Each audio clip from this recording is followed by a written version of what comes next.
Madame la maire, chers collègues, notre rôle d'élu d'opposition nous amène souvent à condamner votre inaction ou critiquer vos décisions. La critique est aisée, mais l'art est difficile, dit le proverbe. Aussi, notre responsabilité est aussi de saluer les avancées et de reconnaître les décisions qui vont dans le bon sens. 2 mesures récentes en font partie, toutes deux d'ailleurs présentes dans le programme de Révéler Rennes. Je pense à la création de la brigade anti-incivilité et à l'augmentation significative de la vidéoprotection.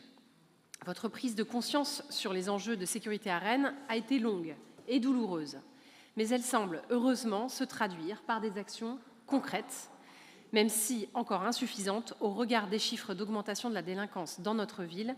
Rappelons que celle-ci s'élève à plus 28,4% entre 2021 et 2023. En 2025, Rennes comptera donc un parc total de 143 caméras, encore loin derrière Nantes, qui en compte 250, ou Strasbourg, 450. Mais c'est une avancée, n'en déplaise aux collègues écologistes, toujours sujets à une forme d'aveuglement ou de déni sur ce sujet. Nous vous disons bravo et nous vous demandons de poursuivre les efforts. Concernant la brigade anti-incivilité, celle-ci vient de voir le jour, donc il est encore trop tôt pour faire le bilan, mais nous l'avions appelée de nos vœux. Et comme beaucoup de Rennais, nous nourrissons beaucoup d'espoir dans ses effets. Agissant à la fois sur la prévention, la médiation et la sanction, ces objectifs seront de restaurer l'état de droit et de rétablir un climat apaisé dans notre ville.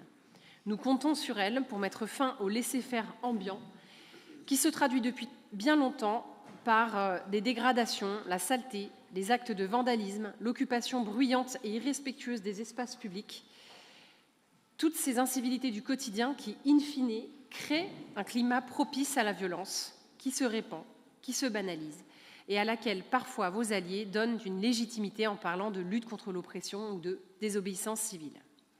Ce climat délétère a des effets sur la vie quotidienne des agents de la ville et de la métropole, en première ligne face aux incivilités.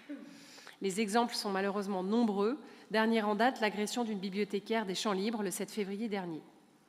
Vous en êtes certainement consciente, puisqu'une campagne de communication a été déployée au début du mois pour sensibiliser et alerter les usagers à ce sujet. Nous souhaitons ici, au passage, rendre hommage au travail des agents de la ville et de la métropole et leur exprimer notre solidarité. Ils sont trop souvent victimes d'agressions de toutes sortes pour ce qu'ils représentent. Or, nous le disons haut et fort ici, aucun combat politique, aucun mécontentement personnel ne justifie de s'en prendre à des agents du service public qui ne font que leur travail. Ces actes sont intolérables et nous espérons que cette campagne touchera sa cible malgré sa faible visibilité. Enfin, quel dommage que vous n'ayez pas déployer cette campagne en même temps qu'une campagne sur les incivilités dans les transports.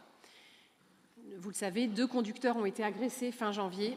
Un groupe de contrôleurs de la Star a été insulté, agressé verbalement par une poignée d'étudiants se revendiquant d'une mouvance anarchiste qui ont partagé la vidéo de leurs exploits sur les réseaux sociaux.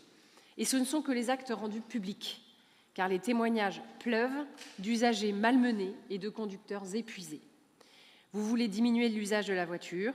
Faites en sorte que les transports en commun fonctionnent et que ceux-ci soient sûrs.